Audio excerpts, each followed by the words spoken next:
Hello students, अगला हमारा topic है adding manures and fertilisers. Manures और फर्टिलाइजर्स को मिट्टी में हम इसलिए ऐड करते हैं कि अगर मिट्टी में किसी न्यूट्रिएंट्स की कमी है तो उसकी पूर्ति हो जाए और प्लांट अच्छे से ग्रो कर सके। ये बहुत ही ज़रूरी होता है न्यूट्रिएंट्स प्लांट्स को। न्यूट्रिएंट्स रहेगा तभी तो बॉडी, किसी का भी बॉडी, प्लांट्स हो या एनिमल्स हो, किसी का भी बॉडी ग्रो करेगा। तो जो मैन्योर ऐड किए जाते हैं, मैन्योर्स क्या होता है? मैन्योर्स आपका ऑर्गेनिक कंपाउंड्स होता है, ऑर्गेनिक सब्सटेंसेस होता है। ये मैन्योर्स ऑर्गेनिक सब्सटेंसेस होते हैं। ऑर्गेनिक सब्सटेंसेस मीन्स क्या? ये प्लांट या एनिमल्स से मिलकर बने। प्लांट्स अगर सड़गल गए हैं, डिकम्पोज हो गए हैं, प्लांट्स और एनिमल्स प्रोडक्ट होते हैं। जो भी मैन्योर्स होता है ना, वो क्या कहते हैं उसको, जो प्लांट सड़ गए हैं, निकल जाए, टूट जाए, बिखर जाए, डिकम्पोज हो जाए, उसी से मैन्योर्स बनता है, जिसमें काउ डंग केक्स भी होते हैं, एनिमल प्रोडक्ट्स भी होता है। ये बहुत सारे चीज़ें, काउ डंग वगैरह या फूड पिल्स या एनिमल वेस्ट या कोई भी चीज़, ये सारे सब मिल के ऑर्गेनिक सब्सटेंसेस बनाते हैं। इन्हीं ऑर्गेनिक सब्सटेंसेस से जो खाद बनता है उसको मैन्योर्स करते हैं। अब मैन्योर्स को ऐड करना मैन्योरिंग भी कहलाता है। मैन्योर्स को मिट्टी में ऐड करना इरिगेशन पर्पस के लिए उसको मैन्योरिंग भी कहते हैं। और फर्टिलाइजर्स क्या होता है? कुछ स्पेसिफिक न्यूट्रिएंट्स होते हैं जो प्लांट्स को ज़रूरत पड़ती है। नाइट्रोजन की है, अमोनिया की है, फास्फोरस की है, पोटेशियम की है, किसी चीज़ की, अगर यूरिया की है, किसी चीज़ की ज़रूरत पड़ती है तो केमिकली सिंथेसाइज करके फैक्ट्री में, इंडस्ट्रीज़ में बनाए जाते हैं। वैसे ही खाद को हम फर्टिलाइजर्स कहते हैं। दोनों ही प्लांट्स के लिए उपयोगी हैं, लेकिन इसमें कुछ अंतर है। कुछ फर्टिलाइजर्स के आप एग्जांपल्स, मैन्योर्स तो कोई भी प्लांट या एनिमल वेस्ट हो सकता है, लेकिन फर्टिलाइजर्स के कुछ एग्जांपल्स एग्जाम में पूछे जाते हैं। एक NPK फर्टिलाइजर होता है, एक कैन होता है। इसका NPK means N for nitrogen, N for nitrogen, P for phosphorus और K फॉर पोटेशियम। और कैन मीन्स क्या? कैन मीन्स ये कैल्शियम हो गया, ये अमोनियम हो गया, ये नाइट्रेट्स हो गए। कैल्शियम, अमोनियम, नाइट्रेट्स को कैन कहते हैं। कुछ सुपर फॉस्फेट होते हैं, कुछ यूरिया होते हैं, अमोनियम सल्फेट होते हैं। ये सब क्या है? केमिकल फर्टिलाइजर्स हैं।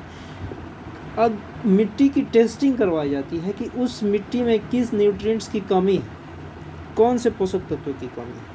कैल्शियम की कमी है तो कैल्शियम डाला जाएगा, पोटेशियम की कमी है तो पोटेशियम डाला जाएगा, फास्फोरस की कमी है तो ये स्पेसिफिक ज़रूरत को पूरा करने वाले होते हैं। लेकिन मैन्योर्स क्या होते हैं? ये सब चीज़ इसमें रहता है। इसके अगर मिट्टी में अगर नाइट्रोजन की ज़रूरत है, आप फास्फोरस ज़्यादा मिला देंगे तो वो प्लांट्स के लिए बेनिफिट न होकर उसके लिए हार्मफुल हो जाएगा।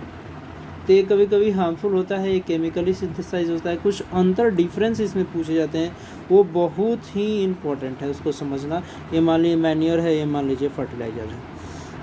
इसमें अंतर क्या होते हैं? ये इनऑर्गेनिक होता है, इनऑर्गेनिक होता है, सॉरी ये इनऑर्गेनिक नहीं, ये ऑर्गेनिक होता है, ये ऑर्गेनिक होता है, ये इनऑर्गेनिक होता है। और क्या होता है? ये फैक्ट्रीज़ में प्रिपेयर किए जाते हैं। और ये कहाँ बनता है? ये फील्ड्स में प्लांट और एनिमल वेस्ट से प्रिपेयर किए जाते हैं। प्लांट और एनिमल वेस्ट से ये प्रिपेयर किए जाते हैं, फील्ड में, खेतों में ही तैयार कर लिए जाते हैं, पीट वगैरह, गड्ढे वगैरह खोद के। और इसमें क्या है? फर्टिलाइज़र, ये इसमें कोई किसी तरह का ह्यूमस नहीं मिलता है। ह्यूमस मीन्स क्या? जो सड़े गले चीज़ों का, जो भूरा रंग का जो चीज़ निकल के आता है, जो प्लांट्स में डिके कर जाते हैं, तो उसको ह्यूमस कहते हैं। तो इसमें ह्यूमस तो रहता नहीं है, इसमें ह्यूमस रहता है। ये क्या होते हैं?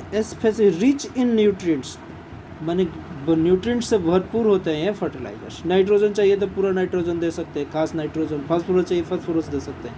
लेकिन ये humus rich in manures rich in nitrogen नहीं होता। इसमें सभी तरह के न्यूट्रिएंट्स समान रूप से इक्वली प्रोपोर्शन में मिलते हैं। तो इसमें किसी तरह की साइड इफ़ेक्ट नहीं है। ये देखिए, ये इससे किसी तरह का वाटर पोल्यूशन नहीं होता है। अगर मान लीजिए हम मिट्टी में खेती करते समय पानी अगर इरिगेट करते हैं तो इसमें किसी तरह का वाटर पोल्यूशन नहीं है। पानी इधर से उधर चला भी जाएगा, मान लीजिए खेत का पानी बह के निकल के तालाबों में चला जाए या दूसरे खेत में चला जाए तो इससे कोई हानि नहीं होती है। लेकिन मान लीजिए इसमें केमिकल फर्टिलाइजर्स मिलाया हुआ है खेत में, अब वहाँ बाढ़ के पानी से या किसी के पानी से वो बगल के तालाब में पोखर में चला गया, तो वहाँ तालाब पोखर में रहने वाले जीव जंतु भी इससे प्रभावित हो जाएंगे, उनको ये नुकसान करेगा। तो ये वाटर पोल्यूशन इससे क्रिएट होता है। ये क्या होता है, थोड़ा सा किसान इसको, आजकल के मॉडर्न किसान इसका यूज़ कम करते हैं, क्योंकि ये इसको थोड़ा सा स्टोर करना बड़ा प्रॉब्लम होता है। ये फॉल स्मेल आता है इसका, गंदी गंध आती है।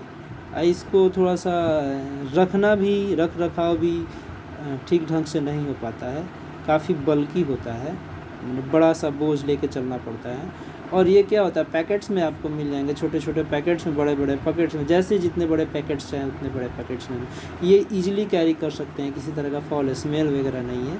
तो ईजिली अवेलेबल है, ईजिली यूजेबल है, फ्रेंडली यूजेबल है, लेकिन कभी भी यही हमेशा बेनिफिशियल, कभी इससे जो फर्टिलाइज़र से जो क्रॉप्स तैयार होंगे वो भी केमिकली सिंथेसाइज हो जाएंगे, जो हमारे स्वास्थ्य के लिए अच्छा नहीं होगा।